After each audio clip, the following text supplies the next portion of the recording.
주일 예배 가운데서는 지금 고린도전서 말씀을 하나씩 살펴보고 있습니다. 이제 사도 바울은 7장부터 고린도 교회가 질문한 내용에 대해서 답변하며 또 그 내용들을 하나씩 말씀하고 있습니다. 우리가 7장 전반절에서 다루는 부분은 결혼에 관한 다양한 질문에 대한 것을 답하였습니다. 먼저 일부의 성도들 중에서 금욕주의적인 생각으로 또 결혼도 거부하고 또 결혼했지만 부부간의 성관계도 거부하는 그러한 일들이 있었습니다. 이렇게 하는 것이 더 영적이고 또 신앙의 성숙을 이룰 수 있다는 잘못된 생각을 가지고 있었습니다. 그래서 그렇게 할 것이 아니라 오직 분방은 기도할 때만, 기도하기 위해 짧은 시간 동안 분방하라라고 말씀해 주고 있습니다. 그리고 또 어떤 이야기를 하게 되냐면 결혼했는데 믿기 전에 서로가 이제 불신자로서 결혼했습니다. 그러나 결혼하는 중에 한편 남자나 여자가 이제 아내나 남편이 예수를 믿게 된 것이죠. 이런 상황 속에서 갈등이 생겨서 만약 믿지 않는 남편의 아내가 이제 너가 자꾸 이렇게 신앙생활하면 더 이상 같이 살 수 없다라고 이혼을 요구한다면 이제 성경은 이혼할 수 있다라고 이야기합니다. 그런데 이 이혼하는 부분도 조심스럽게 이야기하는 것이죠. 만약 당신을 통해서 남편의 아내를 통해서 자녀나 또 배우자가 예수 그리스도를 믿고 있다면 또 이렇게 거룩할 수도 있기 때문에 그러나 조심스럽게 해야 되지만 그러나 불신 남편이나 아내가 그것을 요구한다면 화평을 위해서 할 수 있다라고 말했습니다. 그러나 성경은 이혼에 대해서 딱 두 가지만 이야기합니다. 이번에 고린도전서에 나타나는 이 말씀과 그리고 또 아내나 남편의 음행이 있을 때 이혼을 허락하지만 나머지 부분에 대해서는 하나님이 짝주신 그것을 잘 지켜나가도록 권면하고 있습니다.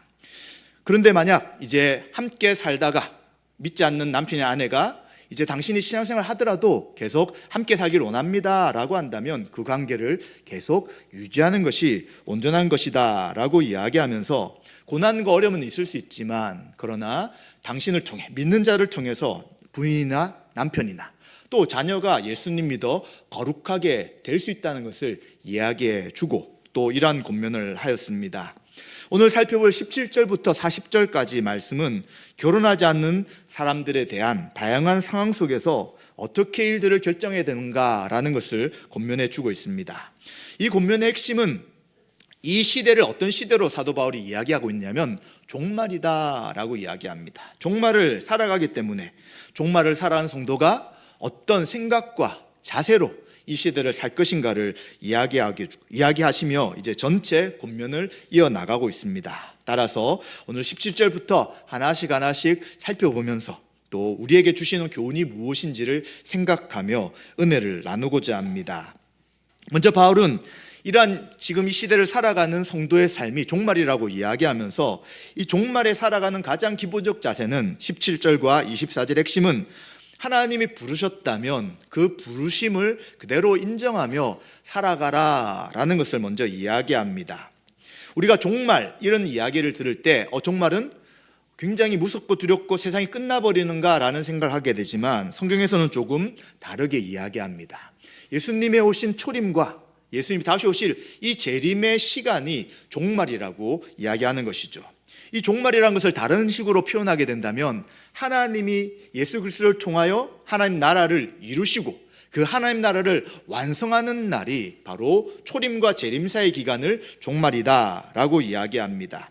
이 종말의 특징이 무엇이냐면 희락의와 평강과 희락이 있는 것이죠. 예수님이 왕으로 다스리고 통치하십니다. 그래서 하나님의 의가 드러나게 되고요. 또 참된 평강, 하나님과 사람 사이, 죄를 지은 사람 사이에 평강이 있는 것이죠. 죄가 더 이상 전쟁이 없는 참된 평화가 이루어집니다. 예수 그리스도를 통해서. 그리고 희락, 기쁨이 넘치는 그러한 시간이 바로 초림과 재림 사이의 기간입니다. 이제 예수님이 초림하셨을 때는 하나님 나라가 시작되게 되고요. 예수님이 재림을 통해서는 하나님 나라가 완성되게 되고 바로 이 예수님의 재림이 있을 것을 생각하며 초림과 재림 사이를 살아가는 우리 성도들은 종말을 생각하며 살기를 권면하고 있는 것이죠. 이러한 종말을 살아가는 성도의 자세가 무엇이냐? 17절에 있는 것처럼 부르셨다면 그 부르심 그대로 행해야 합니다 라고 이야기하는 거예요. 이런 말을 왜 하실까요? 아마도 고린도 교회 어떤 성도들이 영적인 이유를 들고 내가 좀 더 신앙생활 잘하기 위해서 이제 자신의 신분이나 상황을 바꾼다면 하나님이 기뻐하시고 또 내가 더 영적으로 신앙생활 잘할 수 있을 것이다 라는 생각을 하는 사람이 있었던 것 같습니다.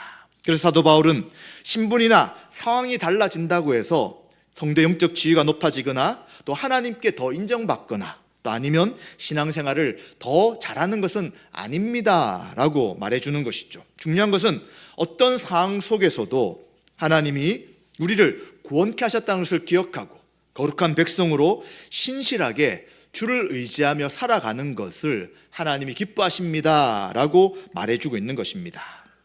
이러한 전제를 먼저 이야기한 다음에 18절부터 24절까지의 이제 그 당시 고린도 성도들이 가지고 있는 상황 속에서 예를 두 가지를 이야기합니다. 첫 번째는 18절과 20절에 있는 할례에 대한 이야기입니다. 할례를 받았던 사람들은 유대인이에요. 할례를 받은 상태에서 유대인으로 예수님 믿은 사람이 있고요. 또 이제 무할례자들, 헬라인들입니다. 할례를 받지 않는 상태에서 무할례자로 이제 예수를 믿게 되는 상황이 있는 것이죠. 그런데 이러한 상황 속에 구원받았다면, 믿게 되었다면 서로의 상황을 바꾸려고 할 필요가 없다라고 이야기하는 것이죠. 왜 그렇습니까? 할례 받는 것이나 무할례로 있는 것이나 이런 것이 중요한 게 아니라는 것이죠. 그래서 만약 유대인으로서 예수를 믿게 되었다면 그 상태에서 계속 주를 섬겨 나가면 되는 것이고요. 또 만약 할례를 받지 않는 이방인으로서 예수를 믿게 되었다면 그 상황 속에서 주를 섬겨 나가면 된다는 것이죠. 가장 중요한 것은 바로 하나님의 계명을 지키는 것이다 라고 말하고 있습니다. 하나님의 계명을 누가 지킬 수 있습니까? 바로 하나님 백성으로서 구원받은 자만이 하나님의 계명을 지킬 수 있는 것이죠. 10계명의 두 가지의 요약, 하나님을 사랑하고 이웃을 사랑하라는 그 계명은 구원받은 자, 하나님 백성만 지킬 수 있게 되는 것입니다.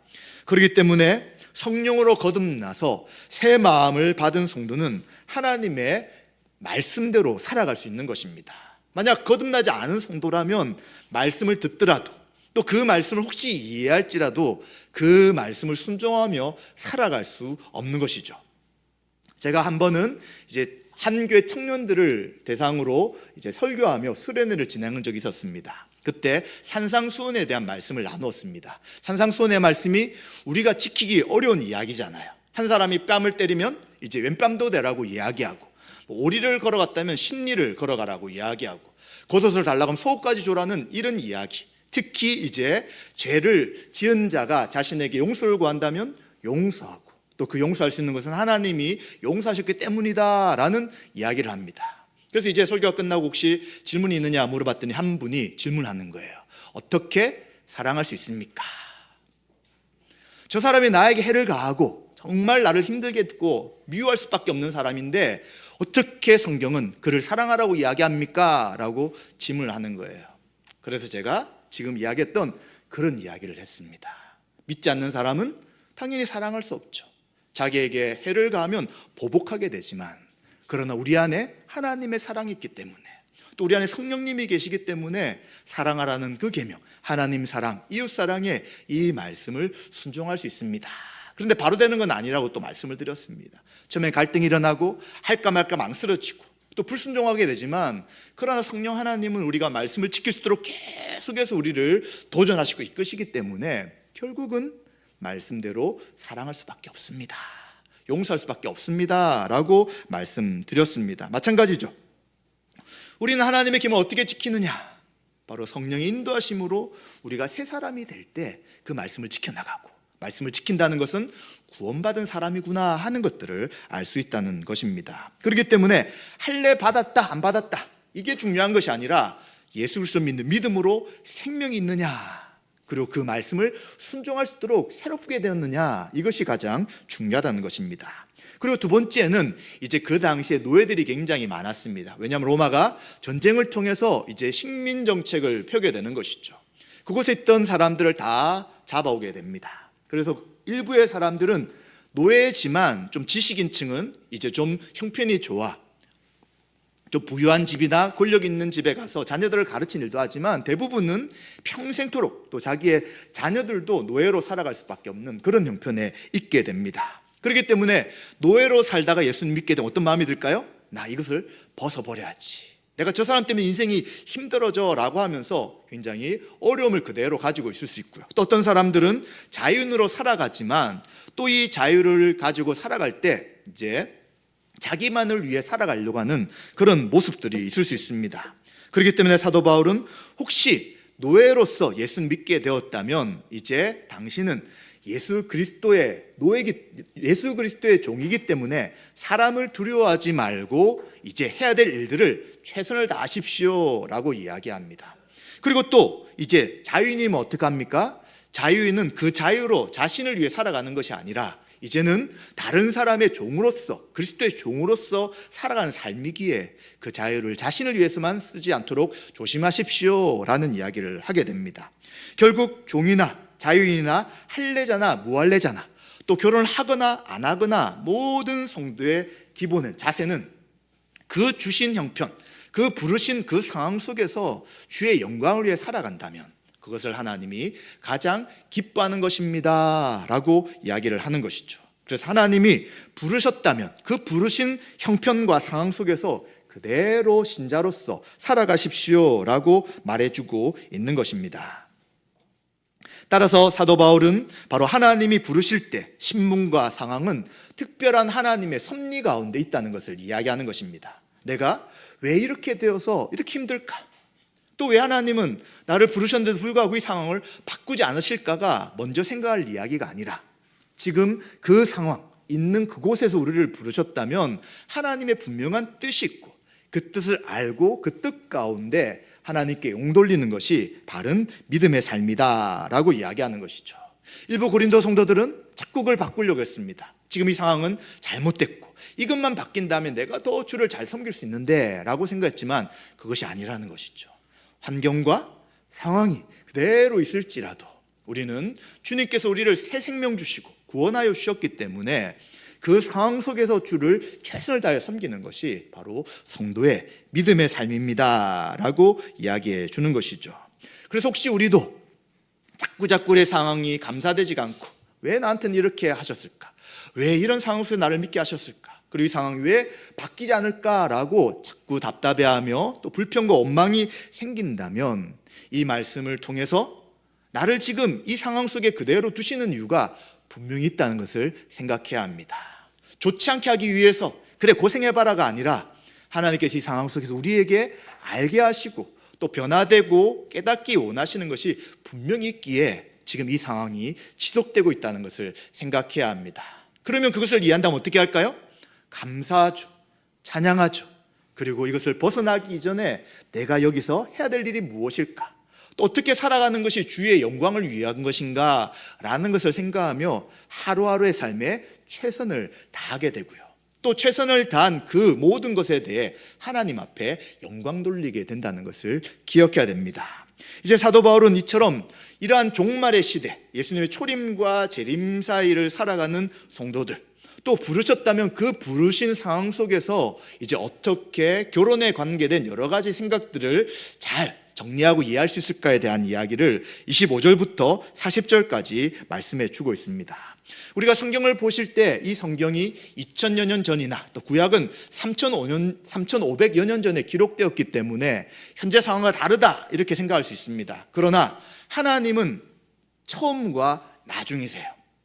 그 하나님은 처음 세상을 창조하시기 전부터 계셨고 지금도 여전히 살아계시고 우리가 죽은 이후에도 영원히 존재하시는 분입니다. 그렇기 때문에 이 성경이 하나님의 말씀이라면 문화와 상황은 다를 수 있지만 원리는 동일하다는 거예요. 그러니까 성경을 읽으실 때 원리가 동일하기 때문에 그 하나님의 뜻에 대한 원리를 바르게 이해한다면 과거에도 현재에도 미래에도 이 땅에 살아가는 성도의 모든 신앙생활, 교회로 살아가는 모든 신앙생활에 진리와 그리고 신앙생활의 근본이 된다는 것을 우리는 기억해야 됩니다. 그래서 사도 바울은 이제 이 결혼 생활에 관계된 다양한 생각들을 이 원리, 부르신 그 자리에서 이제 하나님 앞에 영광 돌리며 그리고 또 우리가 어떤 상황 속에서도 하나님 앞에 감사해야 되는 것을 결혼 생활에서 이제 이야기를 하게 됩니다. 먼저 25절과 28절에는 결혼하지 않는 사람들, 아직 결혼하지 않고 있는 이제 미혼자에 대한 이야기를 하고 있습니다. 그런데 이 미혼자가 결혼하는 이러한 문제에 대해서는 주님께서 직접 말씀하셔서 자신이 받은 것은 없다고 이야기합니다. 그러나 그가 이야기할 수 있는 것은 주의 자비하심으로 자신이 사도가 되었고 또 충성스러운 사람으로 인도하셔서 이제 그러한 사도의 사역을 감당하고 있다는 것이죠. 그렇기 때문에 지금 이야기하는 것은 주님의 직접적 명령은 아니지만 내가 사도적 권위로서 여러분들에게 권면합니다 라고 이야기합니다. 그리고는 이제 결혼하지 않는 사람들에게 뭐라고 이야기하냐면, 죄송합니다. 결혼을 준비하거나 또 결혼 소망을 가진 분들 낙담하지 마시고, 이제 뒤에 또 다른 이야기가 나오지만 우선 26절에는 어떤 이야기를 하냐면, 임박한 환란이 있다면 또 임박한 환란으로 말미암아서 그대로 지내는 것이 좋습니다 라고 이야기합니다. 그러면 사도 바울은 결혼을 하지 말라고 이야기하시는 겁니까? 라고 급하게 생각하지 마시고 좀 성경을 좀 더 살펴봐야 합니다. 그러면 왜 사도 바울은 임박한 환란이 있다고 이야기할까요? 바로 예수 그리스도의 십자가 사역을 통해 하나님 나라가 이루어졌습니다. 초림을 통해 하나님 나라가 시작되었죠. 그런데 초림과 재림 사이, 예수님이 오실 때까지 이 땅에서는 새 언약 백성, 서로 사랑하라는 새 언약 백성의 그 약속이 성취됐음에도 불구하고 여전히 죄와 그 사단의 공격과 또 많은 어려움들이 이 땅을 살아갈 때 성도가 겪을 수 있다는 것입니다.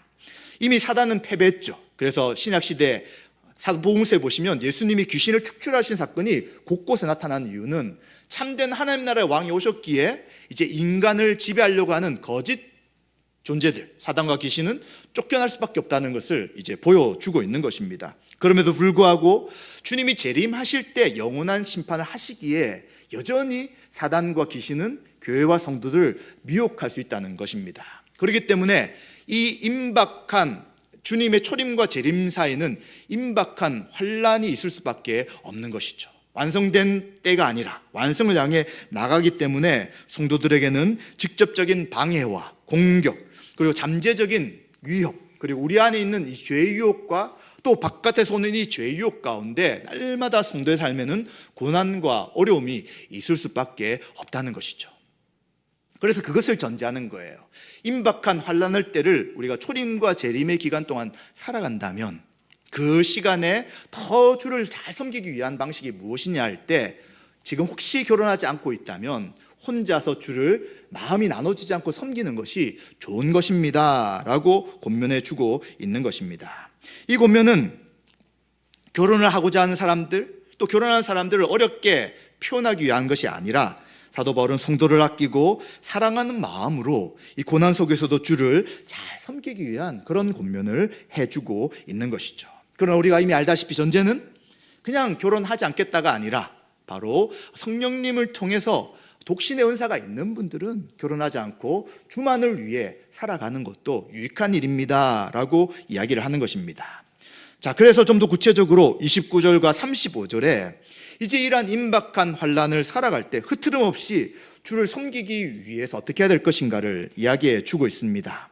이제 주님이 2000여 년 전에 이 땅에 오셨어요. 근데 사도 바울이 성경을 기록했을 때는 이제 100년이 되기 전이었습니다. 주님이 이제 50여 년 정도 때 이 서신을 50에서 70년 사이에 이 서신을 쓰게 되었기 때문에 이제 예수님의 승천이 그렇게 먼 시간 아니었어요. 그러나 사도 바울은 항상 어떤 생각을 했냐면 예수님은 곧 오실 것입니다 라는 종말에 대한 생각을 항상 생각하며 그는 살아가고 있었습니다. 그렇기 때문에 주의 재림, 종말이 있다는 것을 우리가 생각한다면 성도의 삶은 달라야 한다라고 이야기합니다. 그래서 29절과 31절에 아내가 있는 자들은 없는 자같이 살아가고요, 또 우는 자들은 울지 않는 자같이 살아가고요, 기쁜 자들은 기쁘지 않는 자같이 살아가고요, 또 매매한 자들은 없는 자같이 살아가고 세상 물건을 쓰는 자들은 다 쓰지 못하는 자처럼 사십시오라고 이야기하죠. 이것이 어떤 이야기입니까?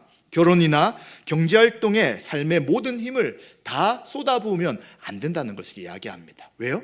예수님이 재림하셔서 우리가 예수님 믿고 살았던 모든 것을 결산하기 때문이라는 것이죠. 만약 주님이 재림하시는, 다시 오시는데 결산하시는데 자기를 위한 시간으로 또 세상을 살아가는 모든 것에 모든 정열과 힘과 돈을 사용해 버린다면 주님 앞에 섰을 때 주님 앞에 나타날 것이 없다는 것입니다. 그래서 불 가운데 구원을 얻는다라는 말씀을 하고 있는 것이죠.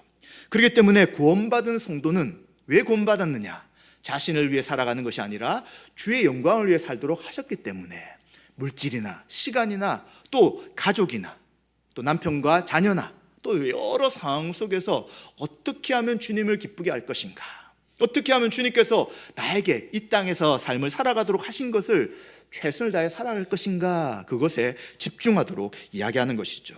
그렇기 때문에 희노애락이나 또 소유의 모든 마음을 쏟으면 안 된다는 것을 이야기합니다. 왜냐하면 성도는 마음을 다하고 뜻을 다하고 힘을 다하여 주 하나님을 사랑하라고 말씀하시는 그 말씀을 지켜가는 성도이기 때문입니다.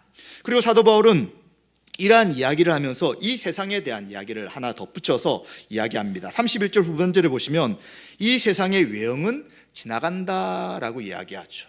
하나님이 창조하신 이 세상 가운데 본질적으로 변화되지 않는 것이 분명히 있습니다. 그러나 주님이 재림하셔서 완성될 하나님 나라에선 이제 이 땅에서 했지만 또 더 이상 없어지는 것이 분명히 있는 것이죠.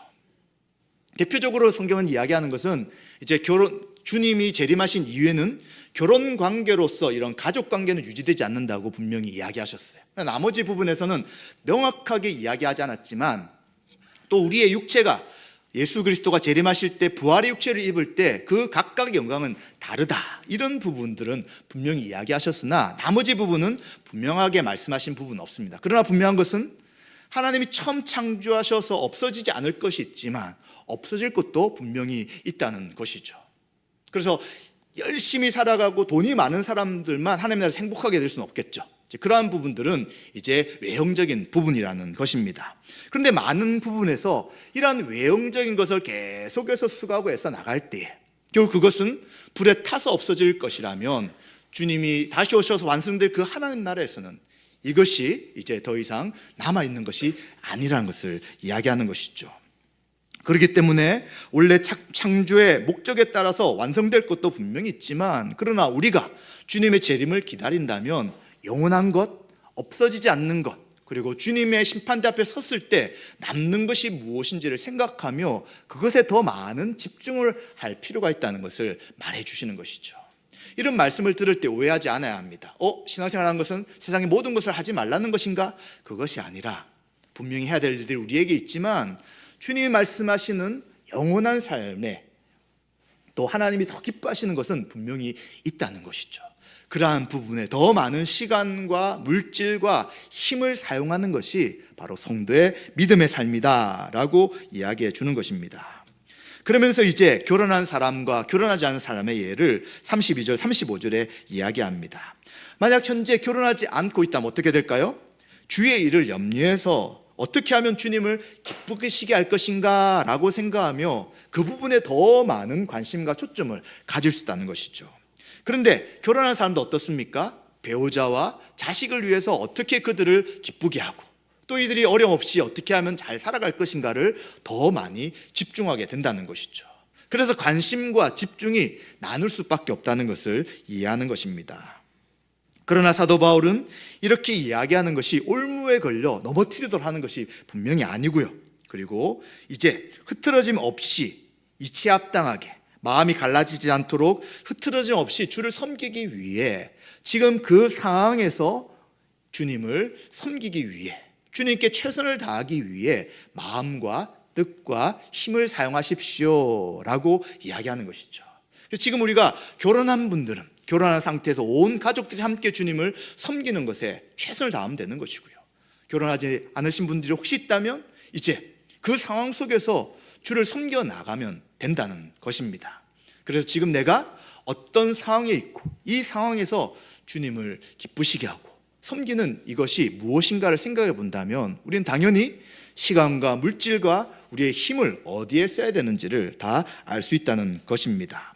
그리고 사도 바울은 이제 36절부터 40절까지 이제 결혼하지 않는 자녀가 있을 때 어떻게 해야 될 것인가 라는 부분을 이야기합니다. 이 36절이 조금 개역 개정 성경과 다른 번역 성경에 차이가 좀 있습니다. 개역 개정 성경에는 자기 약혼녀라고 이야기하면서 약혼녀와의 결혼을 할 것인가 말 것인가에 대한 것으로 번역을 하게 되지만, 또 우리말 성경이나 영어 성경을 보게 되면 이제 이 주어가 좀 다릅니다. 주어가 결혼을 시키려는 아버지, 즉 부모님의 입장에서 결혼을 해야 될 자녀가 있을 때 어떻게 해야 되는가라고 조금 차이가 생기게 번역이 됩니다. 이렇듯 저렇듯 중요한 것은 이제 그 상황에서 어떤 기준이 가장 합당한 것인가라고 이야기하는 것이죠. 그래서 만약 결혼을 하려고 한다면, 아니면 결혼을 하지 않으려고 한다면, 또 아니면 부모 입장에서 결혼을 시키려고 하거나 또 시키지 않으려고 하거나, 이 어떠한 것도 죄는 아니라는 것입니다. 그래서 결혼을 할 계획으로 준비한다면 결혼을 잘 하면 되는 것이고요. 그리고 또 독신의 은사를 받아서 이제 자녀가 결혼보다는 더 미혼으로서 주를 섬기는 것이 훨씬 좋겠다라고 판단이 된다면 그렇게 하는 것도 가능하다라는 것들을 이야기하는 것이죠. 그래서 결혼을 하는 것도 잘하는 것이지만 사도 바울 입장에서는 결혼하지 않는 사람들이 더 주를 위해 섬길 수 있는, 집중할 수 있는 시간들이 있기 때문에 그것을 더 하나님이 기뻐하실 것이다, 자신이 볼 때는 그게 더 복된 일이다 라는 이야기를 하고 있는 것입니다. 그래서 이러한 말씀을 이야기한다고 해서 사도 바울이 결혼을 금지시키기는 또 그 당시 있었던 금욕주의자들과 똑같은 것이 아닌가라고 오해하지 마시고, 사도 바울은 다 괜찮다고 이야기하는 거예요. 그러나 만약 결혼을 하지 않겠다고 할 때는 이것은 자기의 생각들이 아니라 성령님을 통해서 독신의 은사가 있다면 그 일들을 충분히 가능할 수 있다는 것이고요. 또 결혼한다면 그 결혼을 통해서도 하나님께 영광 돌리며 함께 주를 섬겨 나가라고 이야기해 주는 것입니다. 그리고 사도 바울은 만약 홀로 된 사람이 있다면 어떻게 할 것인가에 대해서 39절과 40절에 이야기합니다. 만약 홀로 있다가 다시 결혼하려고 한다면 반드시 주 안에서 해야 된다라고 이야기하는 것이죠. 주님 안에서 예수 그리스도를 믿는 사람들과 결혼 생활을 해 나가야 되는 것이죠. 이미 우리는 이유를 잘 알고 있습니다. 지금 종말의 때예요. 주님이 다시 오실 날을 준비하고 있습니다. 그런데 만약 다시 결혼하려고 할 때 믿지 않는 사람들과 결혼한다면 여전히 앞에서 얘기했던 여러 가지 문제에 휩쓸 수밖에 없는 것이죠. 마음은 나눌 수밖에 없고, 또 믿느냐 안 믿느냐로 인해서 또 여러 분란이 일어날 수밖에 없다는 것이죠. 그래서 주님 오실 것을 분명히 믿고 있다면 믿음의 가정 안에서 믿는 자들과 함께 그 가정을 이루어 나가는 것이 올바른 것이다 라고 이야기합니다. 그런데 또 바울은 이어서 자신이 생각할 때는 그냥 지내는 것이 더 복이 있다고 생각됩니다. 그러나 결정은 스스로 하시면 됩니다 라고 이야기를 하는 것이죠. 그래서 사도 바울은 결혼 생활에 여러 가지 이야기를 할 때 그는 계속 생각하는 것이 무엇이냐면, 하느냐 안 하느냐, 상황을 다르게 하느냐 또 바꾸느냐, 이것이 문제가 아니라 어떻게 하든지 우리의 마음이 흐트러지지 않고 주님을 섬길 수 있다면 어떤 결정을 하든지 괜찮습니다 라고 말하는 것이죠. 우리는 이러한 설명들을, 또 이러한 성경의 말씀을 볼 때 이제 사도 바울의 그 자세를 우리는 좀 알게 됩니다. 사도 바울은 예수 그리스도를 믿은 다음에 자신이 배웠던 모든 지식들, 자신이 가지고 있던 모든 지위들, 그리고 자신이 가지고 있던 모든 자기를 북돋아 놓을 수 있는 많은 것들을 어떻게 생각했냐면, 이제 이것은 예수 그리스도의 십자가로 생각할 때는 아무것도 아니다라고 생각한 사람이었습니다. 그래서 그는 모든 삶, 예수 그리스도 믿은 이후의 모든 삶의 과정에서 자신은 어떤 것을 하든지, 먹든지 마시든지 무엇을 하든지 나의 모든 삶이 하나님께만 영광되면 좋겠습니다 라고 하면서 하나님께만 초집중했던 사람이라고 볼 수 있는 것이죠. 지금으로 본다면 하나에 집중하는 매니아라고 할 수 있는 거예요. 뭐에 대해서 집중하냐면 오직 예수 그리스도께만, 그리고 예수님이 기뻐하시는 잃어버린 자들에게 복음을 전하는 그 일, 또 주님이 구원케 하셔서 세운 이 교회를 세운 일에만 집중하였습니다. 그래서 어쩌면 우리 현재 상황과는 좀 차이가 있지만, 그러나 원리로 적용할 수 있는 분명한 것은 우리도 각자 있는 상황 속에서 무엇에 가장 많은 관심과 집중을 하고 있는지를 생각해야 되는 것입니다. 만약에 주님께 드리고 주를 위해 수고해야 될 일들이 별로 없다, 일주일의 삶 속에서 그렇게 많이 없다고 생각한다면 우리는 왜 구원받았는지 다시 한번 생각해야 되는 거예요.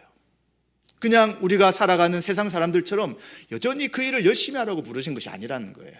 그래서 부차적인 것이죠. 구원받아 하나님 백성으로서 우리를 만드신 그 바른 목적 안에 하나님의 영광을 위해 우리를 구원 얻게 하셨다는 것입니다. 그러면 다른 일들도 하지만 우리가 계속해서 잃어버리지 않고 그리고 집중해야 될 그 초점은 어떻게 하면 나의 삶이 주님의 영광이 될 것인가? 어떻게 하면 나와 우리의 가족들이 주님을 기쁘시게 하며 살아갈 수 있을까를 생각해야 된다는 것입니다. 그래서 복음서에도 죽고자 하면 살 것이요 살고자 하면 죽을 것이다 라고 말했어요. 내가 예수님 믿지만 일 이런 것 안 하고 또 저런 것에 더 많은 시간을 들인다면 나는 죽을 것이다 라는 두려움 우리를 휩쓸 때가 있습니다. 그러나 그것은 거짓 두려움인 거예요. 죽고자 하면 하나님을 살리시고 우리의 길을 인도하십니다. 그러나 내 힘으로 살겠다고 하면 그 인생은 점점 어려워지고 그 인생은 하나님 주신 그 살아가는 시간 동안 자기만을 위해 살았기에 하나님이 그 인생을 결코 잘했다, 충성스럽다라고 말할 수 없다는 것이죠. 그렇다면 우리는 이제 다시 한번 더 우리의 시간과 삶의 방향을 한번 정리해 봐야 되는 것입니다. 과연 나의 삶 속에서 구원받게 하신 그 은혜를 생각하며 주님 영광을 위해 살아가는 것이 얼마나 있는가? 그리고 어떻게 하면 더 주를 기쁘시게 할 수 있는가? 주를 기쁘시게 하는 가장 핵심은 하나님의 사랑이지만 이 사랑을 결국 형제자매에 대한 사랑으로 모아진다고 말씀하기에 그래서 나의 눈에 보이는 지체들 한모로 불러주신 우리 형제자매들을 위해 어떻게 살아가는 것이 하나님이 가장 기뻐할 것인가를 생각한다면 우리는 복잡한 것이 아니라 단순하게 우리의 신앙생활 가운데 주님을 사랑하며 형제를 사랑하며 살아갈 수 있다는 것입니다. 말씀 마무리하겠습니다. 사도 바울은 종말을 살아간 성도들에게 예수님의 재림이 분명히 있습니다를 이야기합니다. 예수님 재림이 없거나 또 아주 먼 시간에 있으니까 생각하지 않고 사는 것은 하나님의 뜻이 아니라는 것을 이야기합니다. 그리고 초림과 재림 사이에 이 하나님의 나라 가운데 종말을 살아갈 때는 반드시 성도에게 고난과 어려움이 있습니다. 그러나 이 어려움 속에서도 주님의 영광을 위해 살아가기 위해서는 어떤 것들을 결정할 때마다 어떤 상황이 있을 때마다 그 상황을 바꾸거나 어떤 결정의 기준은 바로 나를 부르신 그 상황 속에서 주님께 영광 돌리는 것이 무엇인가가 바로 우리들이 결정해야 될 상황인 것을 말해주고 있는 것이죠. 결혼이나 직장생활이나 가정생활이나 또 자녀를 돌보는 일이나 또 여러 가지 학업이나 사업, 직장생활 모든 일들 속에서도 그것이 바로 우리가 결정해야 될 바른 믿음의 결정이며 하나님이 기뻐하시는 것이 될 것입니다.